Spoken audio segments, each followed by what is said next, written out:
देखो, एक ट्रेन ए है, एक ट्रेन बी है। ये ट्रेन इस दिशा में जा रही है, ये ट्रेन भी इस दिशा में जा रही है। मान लो इसकी चाल v1 है और इसकी चाल v2 है।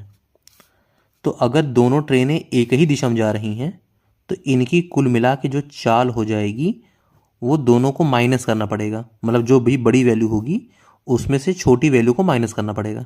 ये कुल मिला के चाल हो गई।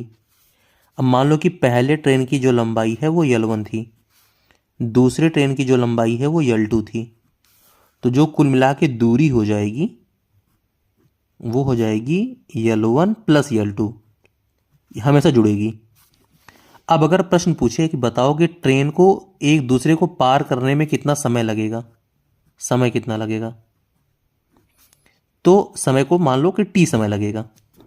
तो इन तीनों में संबंध होता है, संबंध होता है चाल बराबर दूरी बटे समय।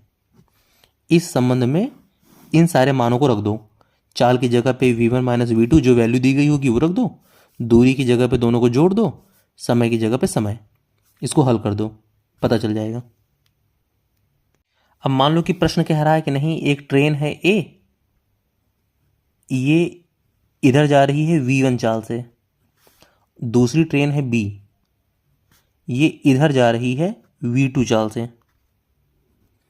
तो अब देखो ध्यान से, यहां पे दोनों विपरीत दिशा में जा रही हैं, तो जो चाल हो जाएगी वो हो जाएगी v1 प्लस v2, क्योंकि विपरीत दिशा में है तो ऐड हो जाएगी।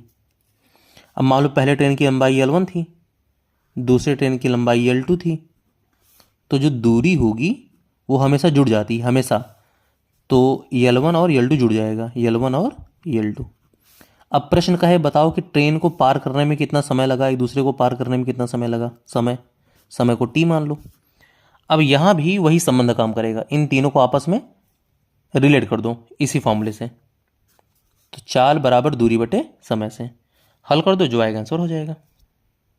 अब अगर इसी में प्रश्न वो ये कहे कि एक ट्रेन है जो किसी खंभे को पार कर रही है, तो अगर ध्यान से देखा जाए तो खंभे की जो लंबाई है वो लगभग लगभग शून्य होती है और खंभे की चाल भी 0 होती है। तो ट्रेन अगर जिस चाल से जा रही है, मान लो v1 चाल से जा रही है और ट्रेन की लंबाई L1 है, तो अब खंभा तो खड़ा है, तो जो कुल मिला के चाल होगी वो चाल हमेशा v1 ही रहेगी, क्योंकि v2 तो 0 है। और जो दूरी होगी वो भी हमेशा L1 प्लस L2